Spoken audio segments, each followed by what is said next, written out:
Welcome to another edition of Impact TV. Thank you for joining us. We're joined as usual with General President Eric Dean of the Ironworkers. And Eric, we got a busy summer coming up. It's been quite busy. The Ironworkers International has its once every 5-year convention, and there is a lot of additional work outside of our normal duties that headquarters does to prepare.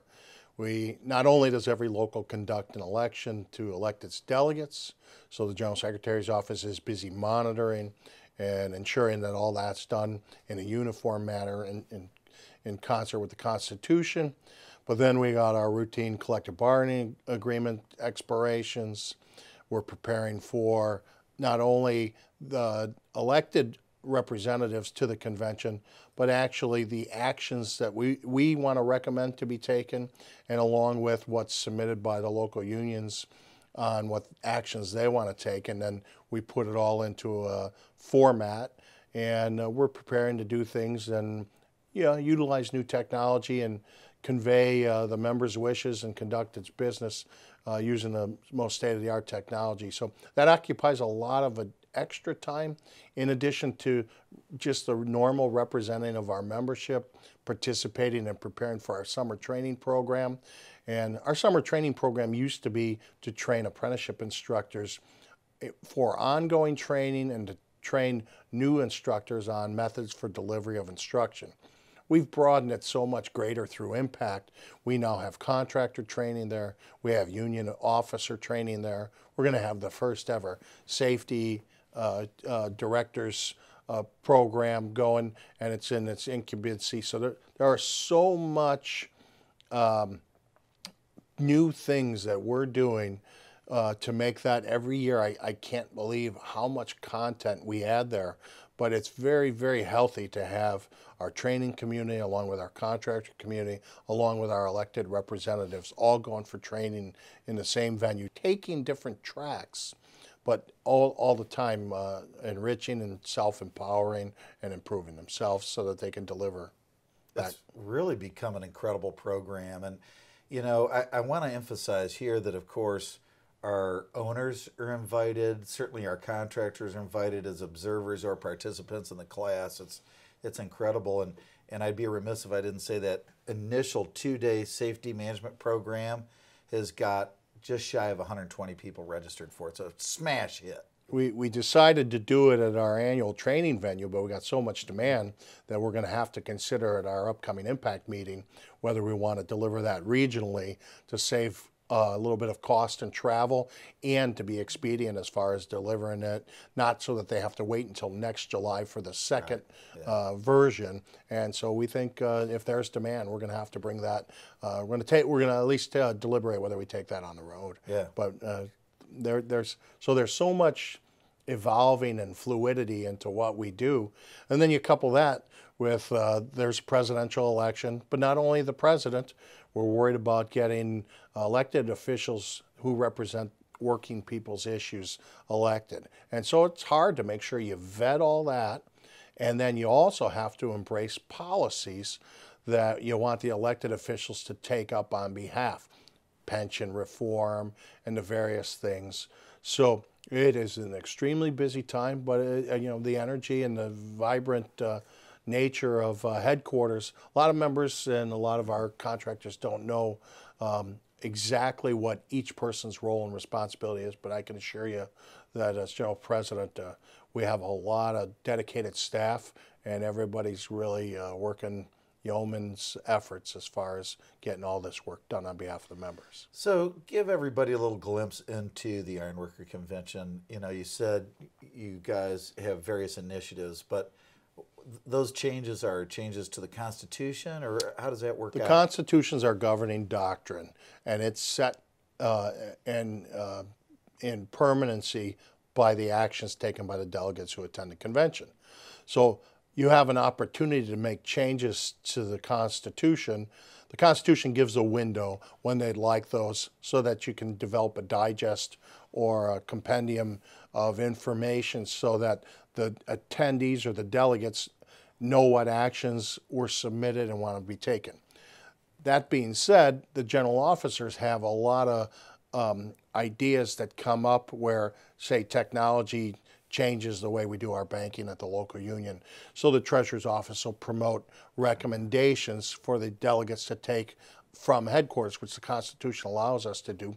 And then in the interim, we'll take action from the last convention of this one, and the General Executive Board, which is the President, the Secretary, and the Treasurer, are allowed to make recommendations to the General Executive Council, which consists of those 9 vice presidents, or also known as our Executive Board or Executive Council. And the Executive Council then can approve or give us feedback on the interim action we take, but that doesn't make it the law of the Constitution. It then has to be vetted by the delegates who attend there. And then we do some social things. We have some political speakers, we have some policymakers there, and so some of it's about the governing and the Constitution, some of it's reporting the previous activities for the previous 5 years, so that we have a transparent organization and people can review the actions of each department and the 3 officers and what our activities were to date. And then we set the direction on what we want to do, much like a union meeting, except ours are every 5 years. But we meet annually every year in conjunction with the Impact. And we meet with folks to get some affirmation as to whether we're on the right path or we're heading down a confrontational or controversial path that some people don't always understand. So we try and routinely explain our actions through our social media, our communications, but face to face. And then we're out visiting with members and locals. So the convention is a democratic event, basically. Yep.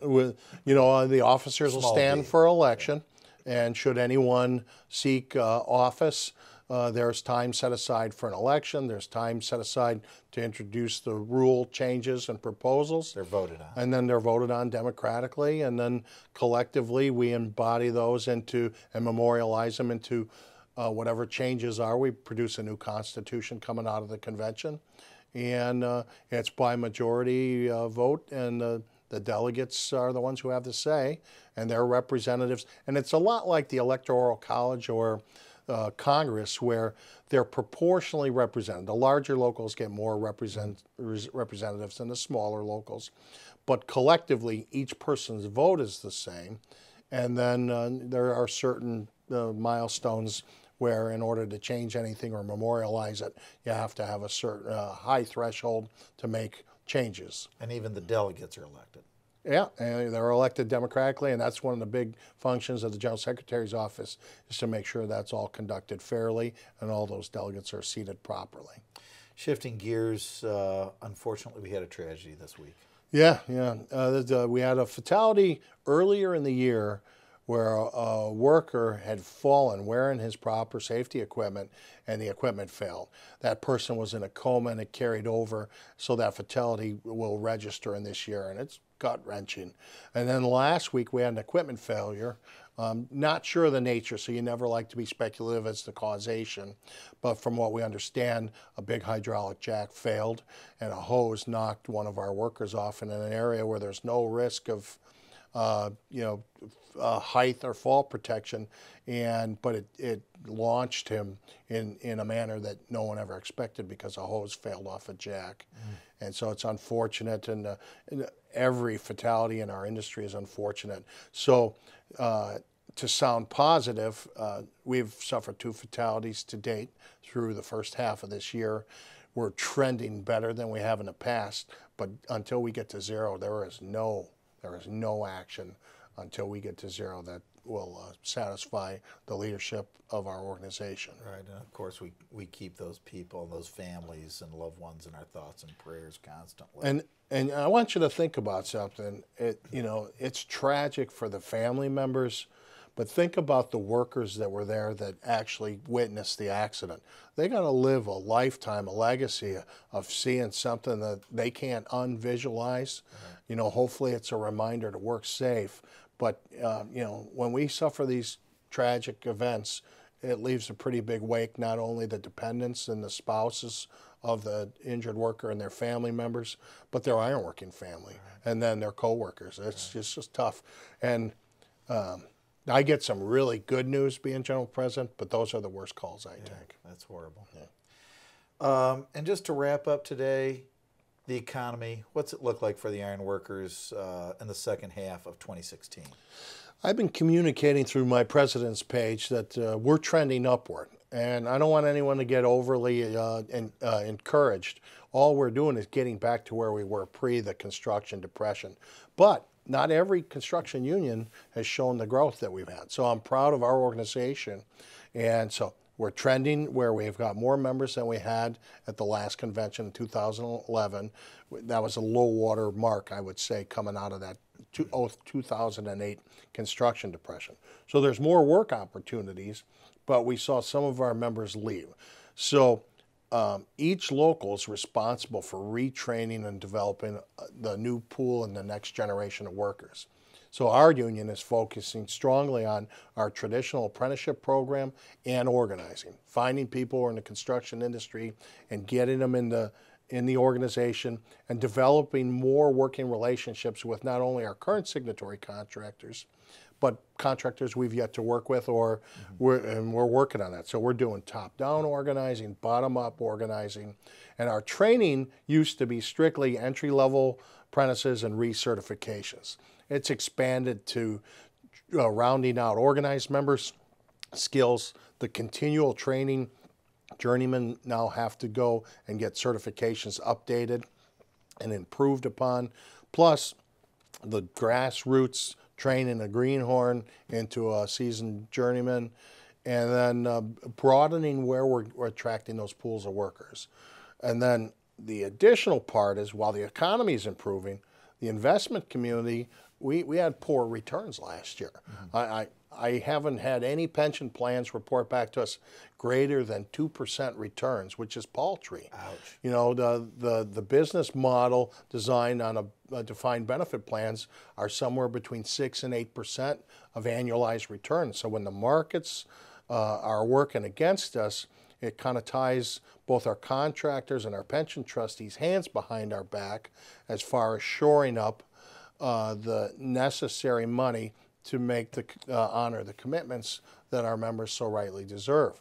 So we always advocate for policy, and the International sits on the National Coordinating for Multi-Employer Plans, and we're constantly advocating for policy out of the federal government that gives the construction employers a little bit of relief and a little bit of variance, because it's a different industry than, say, these big, large single employers. And right now, the contractors are faced with lots of withdrawal liability, so there's a lot of reluctance for contractors to want to sign up to do business with us. They get the value of the skilled pool of workers, but they don't want to sign on to a program, and so it's made organizing difficult for us. So we do the traditional make them through worker-led initiatives, have organizing, but the willing contractors are saying, just give me a way that I can avail myself to your workers and not bind me financially for the rest of my business career. And that's a tough balance that we're working on, and we visit the halls of Congress. But not only that, we're working on energy and we're working on infrastructure, because that's a big policy decision that the federal government does that affects our members' ability to go to work, along with traditional capital expansion of plants. And there's no easy answers. No. And, you know, you said a mouthful there. There's no doubt about that. But I think it's important to emphasize that we offer the total package. And this sounds like an infomercial. It really isn't. The ironworker training has stayed. The curriculum is developed. We now offer contractor training for those ironworkers that want to go into business, those current ironworking contractors that need to take it to the next level. And we do it in Ann Arbor, but we do it everywhere else around North America. And this is just kind of an appeal to those contractors out there that are too busy to invest in that level of training. We got to get you in there, because it's our lifeblood. It's the lifeblood of the ironworkers as well. Well, I like our members to think long and hard that if 40% of the workers are baby boomers are going to retire, so too are the employers' baby boomers. And if they're set for retirement, we got to make sure that there's a succession plan of either people behind them within the company to take over those companies, or to encourage people with construction industry experience to actually hone their skills and to enter into business to replace those retiring contractors. Good point. And you know, Impact is really, I think it's hit the nail on the head when it comes to addressing that. Not only do we have to replace the skilled workers, we got to replace the contractors who are willing to risk their capital to put our members to work. Amen. And we have a succession planning class coming up in the very near future. So any and all needs, business related, we will do our best to deliver on that. And of course, the ironworkers have the skilled workforce that is so desperately in need. So all of it requires delivering it as safely and as profitable as possible. That way the contractor wins, the member goes home intact, and we win, and we get a fair compensation for our work. And it sounds simple. That's a very complex project, but you know, our members, they amaze me. Our contractors, the work that they bid and the complexity of it, it amazes me every day. And collaborating through what Impact does, and then the efforts of our union. Our union represents workers. I'm really proud of the efforts going into this convention. I think we've got 5 years of really strong progress to report on. well, that's a great place to end, and I'll tell you what, I'd be remiss also if I didn't say we're starting to see work opportunities in places where we've never seen them before in a long time, and it's really exciting to be at this level at this time. Yeah, it is. So thank you again for joining us at this edition of Impact TV. Stay safe out there, and we'll look to talk to you next month.